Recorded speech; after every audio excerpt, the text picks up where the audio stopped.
It's Shana Meyerson with YOGAthletica in Los Angeles, California. Welcome. Today we're going to be talking about mastering press handstands. Now, keep in mind, when I say press handstand, some people think straddle press, some people think pike press, some people think tuck press. Very few people think split press, but all of these are presses and all of them share this one special dynamic I'm going to be talking about today that will make or break your pose. Now, before I start, and so I don't forget, I recommend if you're brand new to pressing that you put a strap around your arms. Now, people are always asking me where, how tight, etc. So I'm just going to show you really briefly. Now, I was lucky. Yogi Toes, before it sold to Manduka, made these stretchy straps that are different from like a normal exercise band because they're adjustable. And so if you could get a hold of one of these or something similar, that would be ideal. What I'm going to recommend is if you're brand new to presses, believe me, when I was brand new to presses, the strap made like 100% difference, like 100%. I don't even exaggerate. Things that I could nail with the strap, somehow I couldn't even get close to without the strap. I'll talk about why in a second. So basically, you want the strap above the elbow. This is super important. If you put a strap below the elbow, it's not going to help. Why? Because the point of the strap is to stop your elbows from bending.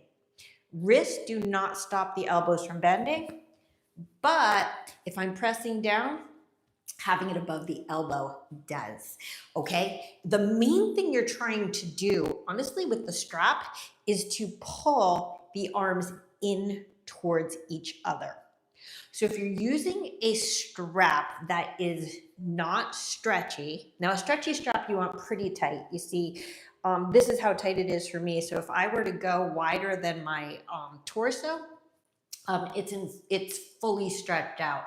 So if you're using a strap, I recommend about shoulder width, maybe a little bit wider. Okay, I'm not actually going to be using the strap. I just wanted to show you how it works.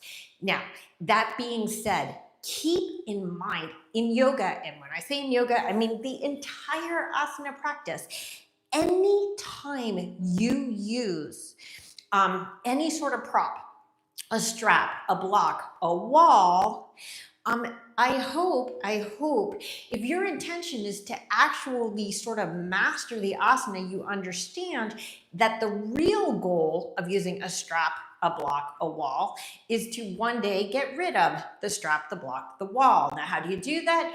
You have to learn in your body what the strap or block or wall is doing for you, and you need to compensate for doing that without, you said it, you didn't say it, you guessed it, the strap, the block, the wall. Okay, so what's the strap doing? It's pulling the arms in. Just know that when you're doing your press handstands, the elbows are going to want to bend. They're going to want to bend a lot, and they will bend to a certain extent. However, the action is always hugging in. Okay, so do you know what an action is in yoga? So we have movements. Okay, a movement would be literally, I move. This would be a movement. I take my arms out and I pull my arms in. Now, an action is like a muscular engagement. Like right here, my action is I'm hugging in my triceps because I'm engaging them, but I don't have the movement of moving my arms in. This is a very important distinction. Now, just so you know, those of you who have tuned in, and thank you for tuning in, I will be doing Q&A at the end of the session. I will not be able to answer or even read what's coming up on my phone while I'm teaching. So at the end, if you have questions, please put them in the comments, and just know you have to be a subscriber for 1 minute in order to ask a question. So be sure to also hit that subscribe button. Now, for those of you who are not going to be watching this live, that you're watching the recording, just leave questions in the comments below. For those of you who don't know, I always answer every question. Okay, so I explained the strap. I want to tell you one more thing before we get started, and that is that if you're not already subscribed to my Vimeo channels, and you can find those links in the description of just about every single one of my videos, that is where I have full-length classes, workshops, master classes, and philosophical discussions to help you get deeper into your yoga practice. Now, in those channels, in both of the channels, I have a fairly new class. It's a full-length vinyasa flow class. I think it's an hour and 40 minutes. That is literally called Level Up Your Handstands. And it's 100% a full vinyasa flow that warms you up and gives you the proper alignment cues to help you practice the presses and also jumps and even just basic kicks. So if you really want to master yoga handstands, you have to stop looking at it as just a handstand, and you have to understand that it's a piece of a broader practice. Okay, for those of you who don't know, I'm about to turn 54 years old. I still do insane things, but believe me, it's only because I practice a full practice for at least 2 hours a day, sometimes 3, okay? So if you're serious about handstands and you call yourself a yoga, I call it a yoga practitioner, but if you call yourself a yogi or a yogini, I put it in air quotes because honestly, yoga goes so far beyond asana, and simply doing a handstand does not make one a yogi. But if you consider yourself to be those things, you really got to dedicate yourself to this practice. And if you want to do hard things like pressing in a handstand, you have to be dedicated to that practice as well. So if you go to my Vimeo channels and you get my Level Up Your Handstand class, it's one of my newest classes, so it will be all the way at the bottom of the list of hundreds of classes. That is going to help you to really master your process. Now, one more thing. I think I already said one more thing, but now I'm going to say one more thing about one more thing. I have so many people, particularly here in LA, who want private handstand instruction, which, by the way, I do in Los Angeles, but also over Zoom, who tell me that they want to press the handstand. Fabulous. There's only one problem. They don't know how to do a handstand yet. So everybody is welcome to watch and learn from what I'm teaching today, but just know that in my world, you can't really have a press handstand practice until you have a really confident handstand practice. I recommend, practicing all the time in the middle of the room and getting used to playing with new things and being confident enough, like with at least, when I say at least, I mean at least a 15-second hold, preferably 30 seconds or a minute hold before thinking about presses. Because when you're doing presses, there's so much variable, there's so much shifting of your energy and your balance that if you can't get a basic balance, it doesn't really make sense to try to move on to the advanced balances of pressing, okay? For those of you who don't know, I have an entire handstand course. It's an 8-week course, which is called the YOGAthletica Handstand Breakthrough Revolution. You can also find details of that in the description of this video. Okay, so one thing I want to say about the actual teaching I'm about to show you is that what I'm going to tell you is the process that's going on in my body, but also in my brain as I do these poses. Now, here's why this is important. Because in my brain, sometimes I'll tell you something like, notice how my hips are way back. Because in my brain, my hips are going as far back as they can go. This is a very important element when you're working with presses, but I'm just using this as an example. And then I'll watch the video and I'll realize, oh my goodness, it does not look like my hips are way back. So you have to understand, again, we have this dichotomy of movement, right? Again, like this is a movement. You actually see something moving versus action, which is like maybe I'm engaging my biceps. Maybe I'm engaging my triceps. It's just something that is energetic. So sometimes it's a combination of an energy and a movement, an action and a movement. And sometimes it's going to be an actual movement that's like really clear to your eyes.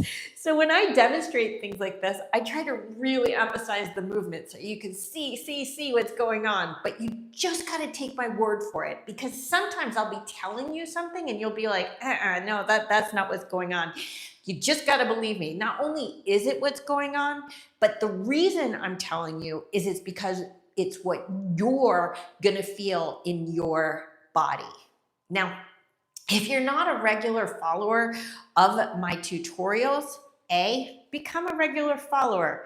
Subscribe, for goodness sake.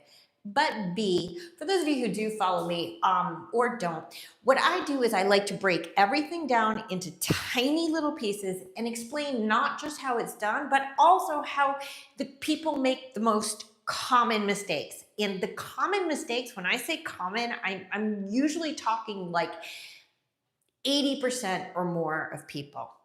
Okay, so today I want to talk about what I consider to be, from the many people I've worked with and in handstand coached, the most pressing challenge when it comes to press handstands. And it's this. It's a fear factor, but this is not going to be a class about like mindset. So don't worry about that.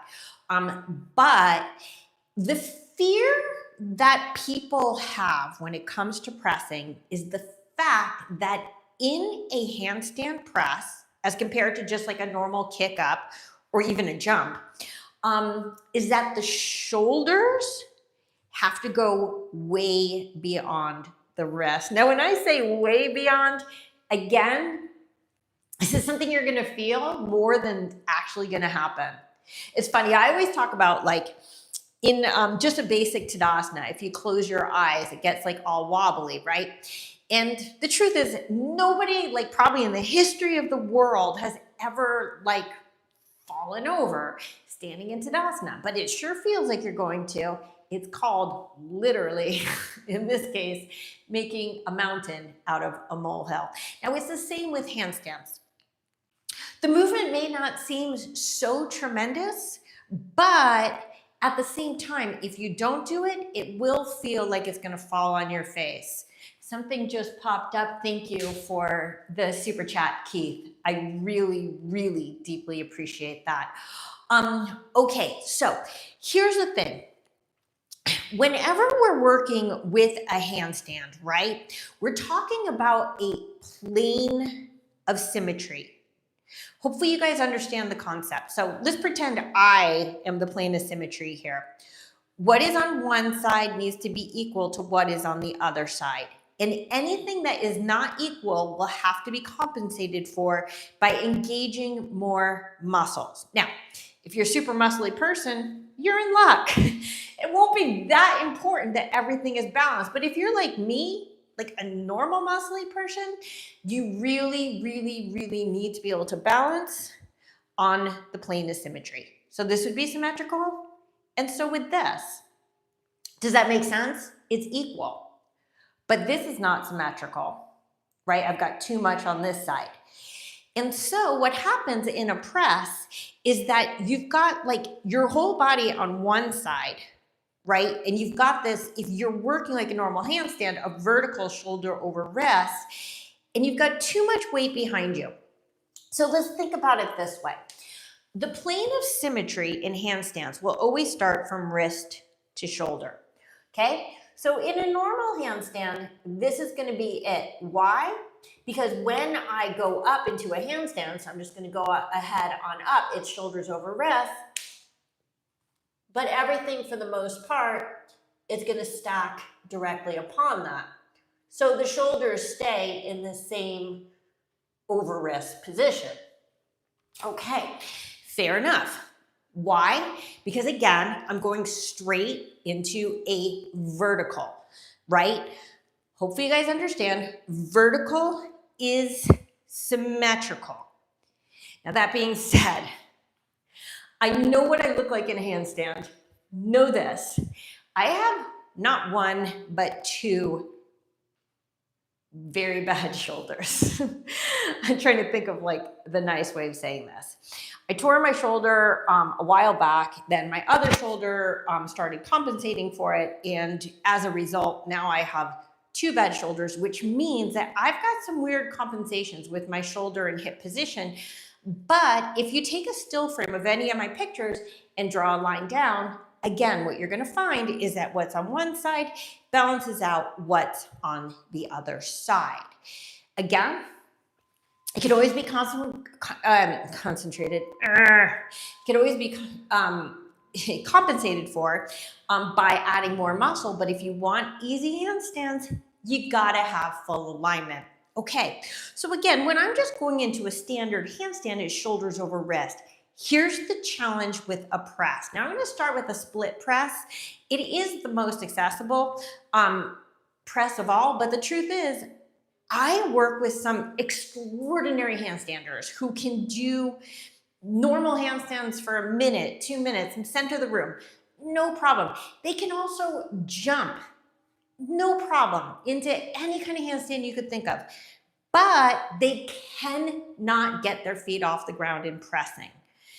And a lot of that is because of this fear and this awkwardness of falling forward. So again, you see my shoulder position if I'm doing a normal kick up, right? Shoulders over wrist. Now, if I were instead to think about a split press, and you really want to have a nice split in order to do this, so a big Hanuman, watch my shoulders instead. They have to go way forward. You see what happened? In order to lift myself up, and you'll see that the legs will work together to find equilibrium and to get back to the vertical. Okay, so my shoulders have to go forward because that leg is very heavy. What's going to take it off the floor? Think of it like scales. Like, remember the old-fashioned scales where there's like two things like this? In fact, if you don't know what an old-fashioned scale is, type in scales emoji and you'll see a picture of it. But basically, if you put like a weight in one, that goes down, the other one goes up, like a teeter-totter. It's the same with pressing into handstands. The only way you're gonna float up is if you have so much weight in this direction that you can no longer keep your weight down in this direction. Again, if I have a scale and this gets heavy, I don't have to think about lifting the left side. If you've ever been on a teeter-totter with someone really heavy, you don't have to think about going up. You're just naturally gonna go up. So how do I do this safely when it feels like I am going to fall on my face? Now, I don't feel like I'm gonna fall on my face because I do many presses every single day and have been for decades now. But when I started out, believe me, that falling on the face feeling was constant, okay? So, and again, guys, if there's a super chat, I can see it and I'll jump on and see if I can address it. Otherwise, I'll be doing question and answer at the end of the session. So please stick around and I will answer your handstand press questions that you might have or some handstand questions in general. Okay, so here's the thing. Remember I was telling you when you do a press, okay? So here's handstand, just a normal jump, and here's handstand press. You see how my shoulders went right forward. I'll go ahead and show the handstand in a minute, but here's what has to happen, and this is super important. Because I'm guessing you don't want to fall on your face, I hope that's a safe guess, and because, quite honestly, I don't want you to fall on my face, especially not while trying what I'm teaching you. Here are the two things that need to happen. A, you do need to allow your shoulders to go past the wrists. That's the bad news, because that's what makes you feel unstable. And again, as I mentioned before, because some of you are coming late, if you use a strap right above your elbows, that will help immensely.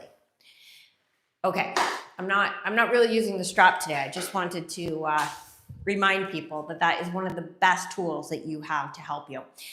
But A, you need to go into the fear. You need to allow your shoulders to go over your wrists. And B, there are actual ways to stop you from falling on your face.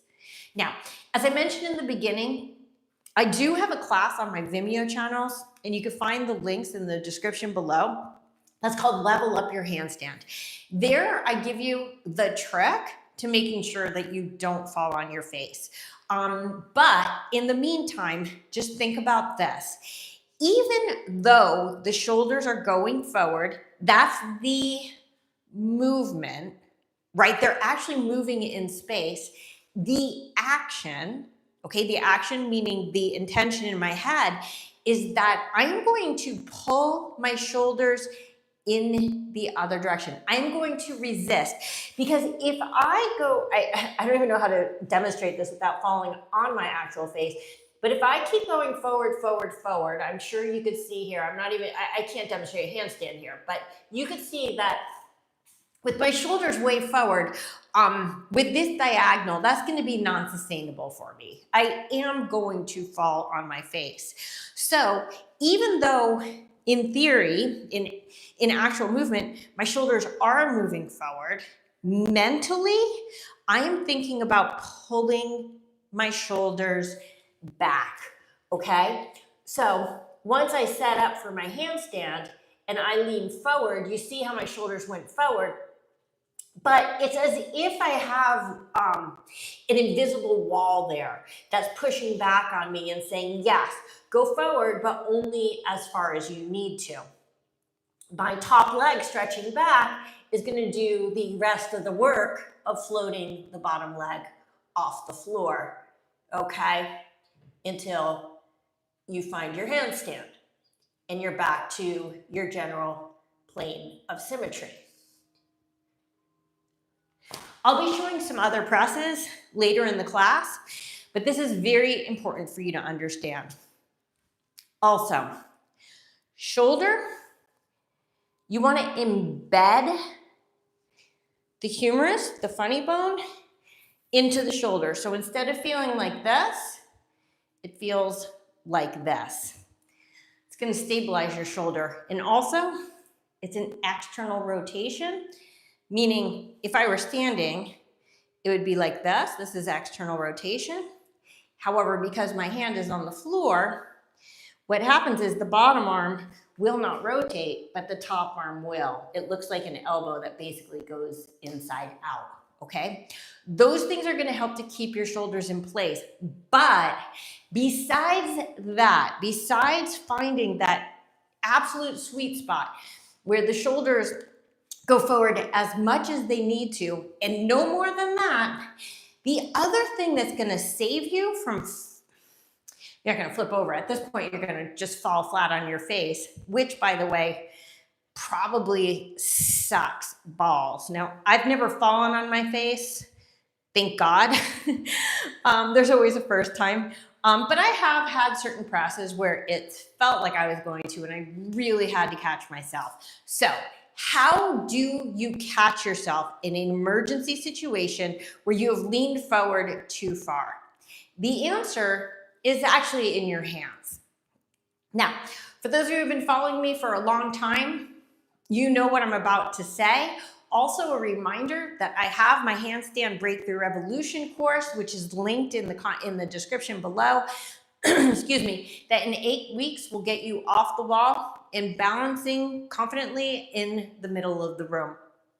But one concept you really need to know, and I have a video here on YouTube about it. I think it's called it's something about hand positioning in handstands, is that when you're going up into a handstand, okay, you're kicking up, you're gonna use the heel of your palm, okay? Heel of my palm presses me that way, okay? So anytime I wanna go up or stay up, most of my energy will be in the heel of my palm.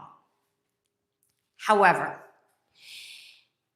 if I wanna come down fast, meaning save myself from death, or stop myself from flipping over or falling on my face, I do just the opposite. I use my fingertips and you sort of clench into the floor. Now, this is something that if you watch any handstander, you'll see that the hands make these micro movements. It's like you're massaging the floor. Heel of the palm goes up, fingertips brings you back to your feet, okay? So again, now watch what I do with my shoulders. You see I externally rotate and I embed. You see how I'm doing that?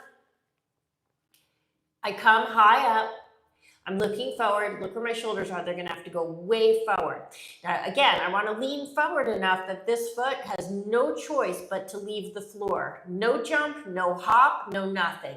I just lean, stretch back, but now my fingertips are pressing, pressing, pressing to stop me from falling back. I don't know if you can see that, but that's gonna be super key to finding your handstand. And the shoulders with micro movement will find their way back up to vertical as the arms hug in. Okay, now I'm gonna do something sort of unconventional. I'm gonna take you into what I call the dragon's lair. I don't really call it that in real life. I only call it that if I'm shooting a video. We're gonna go into my bedroom. Okay, now, why are we going into my bedroom? Because this is something you really, really need to know. In order, I have this music on. It's like wind chimes and stuff. It's always on. I hope it doesn't get in the way of my sound here, but I have a microphone with noise cancellation, so maybe you can't hear it. Okay, so this is my bed. I have a tremendously high bed. It's like 10 feet tall because of my shoulder issues. I have like a special mattress. By the way, I have a lot of, 3 in fact, mattress sponsors. So if you want a discount on a great mattress, let me know. So I have a mattress, then I have a feather bed on top of that. And then I have not 1, but 2 like super special egg crate type toppers on top of that. So I basically have to dive into bed. Just so that my shoulder can really sink in when I sleep. Okay, which is all to say, the higher, and by the way, I got these extra deep sheets. You can put this in the more information than you need to know. I got these extra deep sheets because I needed them to go over like 10 feet of bed, but they're not very soft. So I have to use another sheet as a top sheet that doesn't match. So that's why that doesn't match, because I'm sure you are very, very concerned about that. Now, the higher your bed is, the better what I'm about to tell you is going to work out, okay? What I'm about to tell you is not gonna work with a futon, for example. Now, again, my Level Up Your Handstand class on my Vimeo channel will show you how to do the press handstands and practice it safely and confidently. But in the meantime, this is a nice secret for learning how to handstand. You do it in front of your bed, because that way, not only do you have a chance of balancing, right? Because if there's a wall behind you, you're just gonna hit the wall. You're not gonna balance. So this way you can play with balance. But if you fall, I'm just gonna go right into the fall on this one. If you fall, especially with the high bed, it really doesn't hurt and it's really not scary. Now getting out could be a little bit harder. you could improvise on that one, especially because when I go on my bed, I mean, you can see I sink down like 100 feet. So let's just straighten that out. Okay, that was my segment in my room. Okay, I can't emphasize enough how important it is that you start practicing in the middle of the, oh, my hair, in the middle of the room. Beautiful, right? Because you can't become a great handstander if you always use the wall. And here's something that nobody likes to hear. If you always use the wall, you will always use the wall. And something else. Guys, if you're handstanding in front of the wall all the time, even if you never touch the wall, so like maybe you have some pretty good balance, but you always have to like have that wall behind you. Even if you never touch it, you're actually still using the wall. Sorry to break it to you, because what we do in our minds is as important as what we do in our bodies in this practice. And if your mind is like, I can only do a handstand if I know that a wall is going to catch me, that's not really the handstand. So let's go over just again, the concept we're talking about today is overcoming the fear that when you go into a handstand press, the shoulders have to go past the wrist, which is an uncomfortable and generally unstable position. So as my shoulders go forward, remember I'm going to have external rotation, embed my shoulders, energetically pull my shoulders back. They're not going to move back in space. I'm just going to stop them from going too far forward by resisting.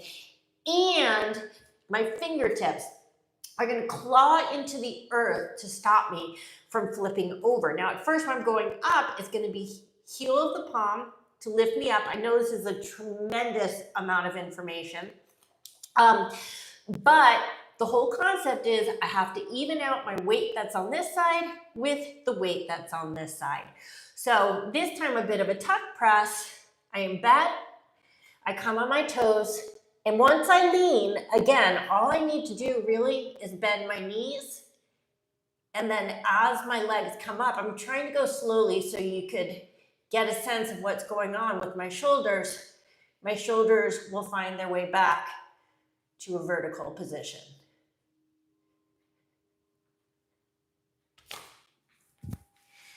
Does that make sense? It doesn't matter what kind of press you're doing. It's all going to be the same exact dynamic. Stay on the plane of symmetry. Avoid the shoulders from going too far forward. And again, external, embed, fingertips are ready to catch me. Oh, I didn't even mention, make sure you're looking way forward when you're doing a press. That's super important because it's going to guide your upper back. And then this time, tippy toes, I just push out and up and press down to regain the symmetry. Okay. Okay, that's what I'm here to tell you today, is that in order to overcome the fear of flipping when you're doing pressing, is that A, your shoulders need to go forward, but B, do not let them go further forward than they absolutely have to. How do I do that? Pull the shoulders back and use those fingers like crazy. Okay. Q&A. If you guys have any questions about what I've talked about today, remember also check out my Handstand Breakthrough Revolution course so you could become super confident handstanding in the middle of the room, just a standard handstand. If you don't know how to do a standard, strong, confident, and consistent handstand, I don't recommend like going into presses. Okay, it's sort of putting the cart be in front of the horse. Can I just get this sentence right? Okay, so questions. Eric the actor, I'm stiff right now and oh Jesus. Okay, guys, A little bit of respect goes a really long way, okay? This is a yoga channel, and you'll see I don't wear bikinis and do the things that a lot of teachers are doing just to get attention, because my goal here is actually to teach yoga. So if anyone is serious about learning press handstands or handstands and you have a question, let me know. Otherwise, we will end the stream. Any other questions? I'm trying to think if there's anything I have not thought of yet. I don't think so. Okay. Going once. I know sometimes it takes a second to put in your questions. So if you have questions about the handstand or the handstand press, go ahead and type them in. Oh, I'm realizing now you have to be a subscriber for 1 minute in order to add a question. So I will wait 1 minute. And if nobody has any questions, let me see if there were any from before. Nope, just some highs and some namastes and some words I don't really understand.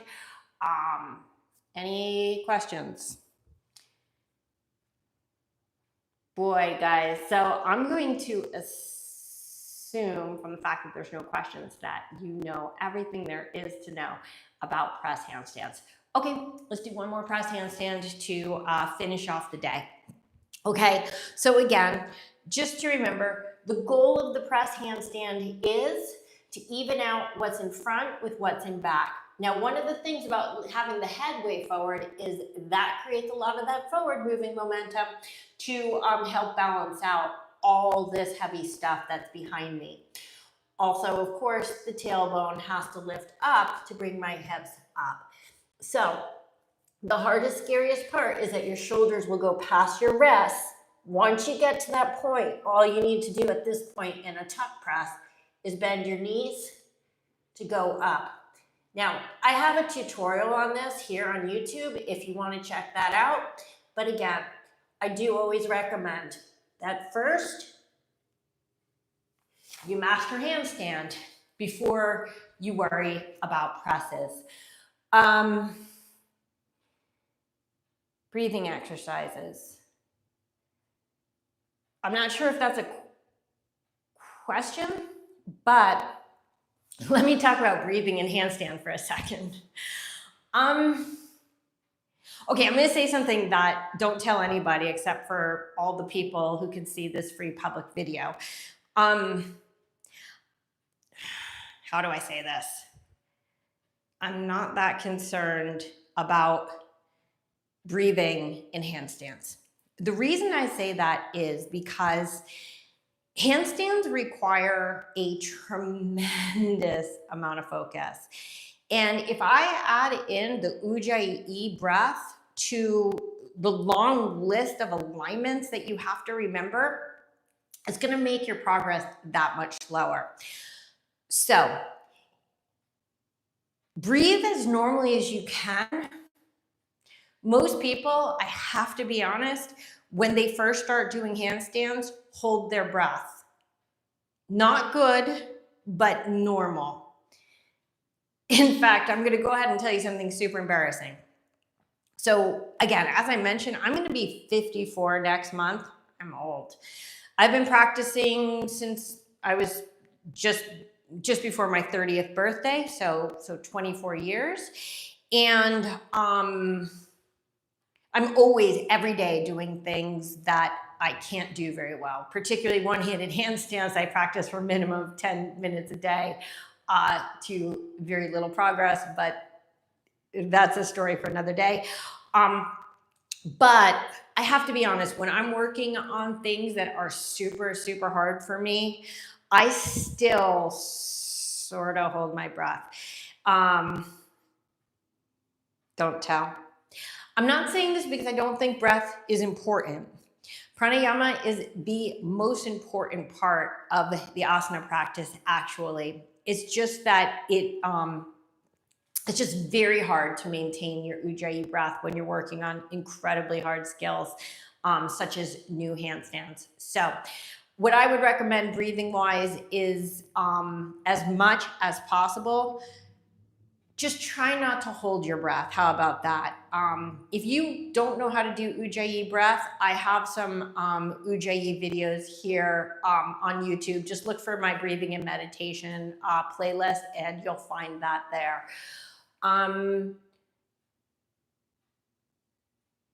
Wondering, are there any other questions that are relevant, that pertain to the handstand practice? I think I've covered what I needed to cover today, which is overcoming the fear of your shoulders going beyond your wrist. For those of you who joined late, thank you for joining. This will all be on recording as soon as I stop recording. I think it pretty much goes right live in watchable here on YouTube. Again, I recommend that if you're serious about yoga, and I think that a lot of people think they're serious about yoga because they're serious about learning yoga poses. And being serious about yoga goes way beyond the mat. When I say way beyond the mat, I mean that yoga, as in the Yoga Sutras of Patanjali, dictate literally how you live your entire life. But let's say you don't want to go that far. If you do want to go that far, you should definitely get my Yoga Superhero channel, where I get deep into not just asana, but philosophy. But if your only real concern is asana, which is the postures we do on our mat, I highly recommend don't just practice the poses. Get yourself a full rounded yoga practice. Among other things, a full rounded practice is going to give you the strength, the balance, the flexibility that you need to like do all the things. So I have two channels. My Vimeo Always on Tap channel has like somewhere around 140 unique classes right now on it of all levels. And then my Yoga Superhero that goes into philosophy and everything in addition to all those classes has closer to 250 classes. So I recommend get serious about your practice. Go beyond just learning one pose, because the more you learn about yoga, the more poses that you practice, the more poses you're going to be able to do. Because like handstand is like a conglomeration of like everything you do in yoga, all packed into one pose. So get serious about this practice. And okay, I think that's all for today. I'm not seeing any questions. Thank you, Keith, for enjoying the channel. I really appreciate it. And I think you're the same Keith that gave a super chat. Thank you so much. Guys, as far as super chats are concerned, one thing to keep in mind, not just for me, but for anyone you follow on YouTube, if you go into my community, you'll actually see an actual screenshot. But right now, I get approximately 1 million views a month, okay? To me, I'm like, million, like that's a lot of zeros. I love 1 million. How much? Go ahead and write it in the chat if you want to. How much do you think YouTube pays a creator like me for 1 million views a month? The reason I'm asking you this is because I spend half my life on content creation, really. And you have to understand that your favorite YouTube creators are doing, thank you, Keith, wow. Thank you so much for that support. Your favorite YouTube creators are spending so much time and so much energy and so much thought on teaching you the things that you want to learn for free. But really think about your job, and would you do your job for free? I probably don't even have to like ask that question. I already know the answer. But 90% of my job, I do for free. It is content creation. So I do recommend, not just me, but whoever your favorite YouTube creators are, appreciate all the work and the love that we put into this process to try to make your life better. Your generosity, I have to be honest, is deeply appreciated. Whether it's $100, $1, $2, or $1 million, feel free to give $1 million. Literally every penny is appreciated. Thank you. I didn't want to make this into a telethon, but to answer the question about how much 1 million views a month gets me from YouTube, you ready for it? $100. 1 million views on YouTube gets a creator $100. Okay, so for the infinite number of hours that I put into my YouTube content, just to give you that idea.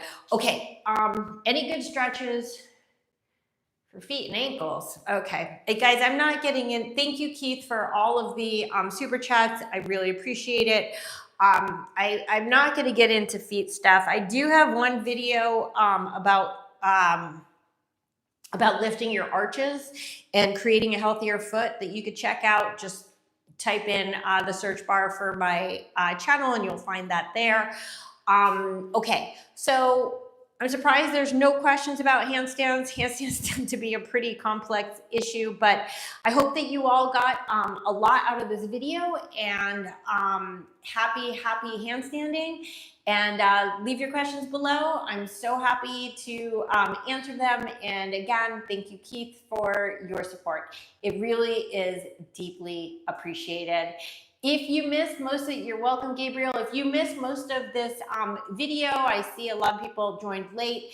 Feel free to go back to the recording. It will be here forever. Keep in mind, guys, that live videos are not under the video tab on YouTube. They're under the live tab. Okay, so you sort of find them in a different position, but I'll also put it in some of my playlists so that it's more accessible in that way. Once again, if you really, really, really are serious about mastering your handstands once and for all, check out my Handstand Breakthrough Revolution course. Links are in the description. It's just on my YOGAthletica website. You'll see the Handstand Breakthrough Revolution right there. And I want to see all of you balancing confidently in the middle of the room without falling on your face, dying, hurting yourself, or any of the things. This is Shana Meyerson with YOGAthletica in Los Angeles, California. Thank you so much for, let's do one more press. One more press.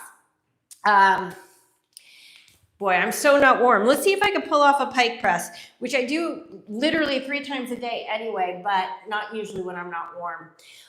So once again, it's going to be shoulders past the wrists. And on this one, it's very much dependent on the hips going that way as well to compensate for my very heavy legs. Now, when I say my very heavy legs, I mean your very heavy legs and everyone's heavy legs, because legs are heavy commensurate to the rest of your body weight.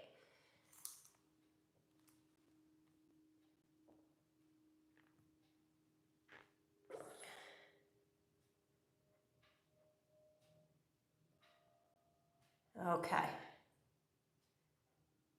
Now, today we did pike press, tuck press, straddle press, standing split press. They all have the one thing in common. The reason why I'm making this video in the first place, everyone feels like they're gonna fall on their face. So if you missed the lengthy explanation, rewatch this video. And now I mean it for real, no questions, sayonara. Thank you for tuning in, and I will see you next time. This is Shana Meyerson with YOGAthletica in Los Angeles, California, with frizzy, freaky hair, because that's the way we do it around here. Have a good one. Oh, namaste. That too.